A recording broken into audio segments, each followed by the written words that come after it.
I don't know how I can respond. So much gaslighting from the very beginning. John has been on the ground in Gaza, yeah, as an embed. I love it when John and Douglas Murray and these people say, oh, we've been on the ground in Gaza. Yeah, as guests of the Israeli military that's doing the killing, starving and maiming. And you've come back and done exactly what they wanted to do. You've done their propaganda for them. Journalists have not been allowed freely into Gaza. That's why every major media organization on planet Earth has said to the Israeli government, you must allow journalists in. The Palestinian journalists who are there have been killed in record numbers. Of course, Piers, you're right. They want to hide what they're doing. That's why they're killing the journalists there and blocking the journalists from coming in. This idea that he's been on the ground. Yeah, I did interview a doctor, a British plastic surgeon, Dr. Tom Patoka. And by the way, he wasn't in the European hospital because the hospital got bombed by Israel. So he was in another hospital, and he talked to me about how he has to treat patients who have maggots in their wounds. He has to treat patients without limbs. He has to treat children. I've interviewed multiple doctors on the ground in Gaza, actually in Gaza, not hanging around with Israeli military. And they've all said the same thing. American doctors, British doctors, Canadian doctors.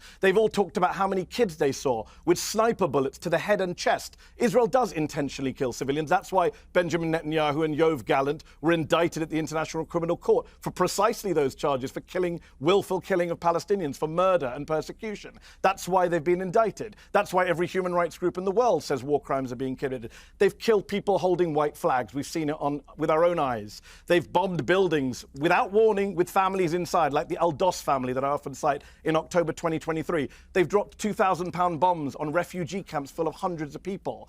They have killed 7 aid workers in a clearly marked World Central Kitchen aid convoy. They've bombed World Food Programme convoys, leading to Cindy McCain, the wife of the most pro-Israeli senator of my lifetime, to come out and condemn Israel for attacking aid workers. John wants you to ignore Cindy McCain and British and American doctors and human rights groups and your own lying eyes watching people with white flags being gunned down. He wants you to believe him and his Israeli military minders.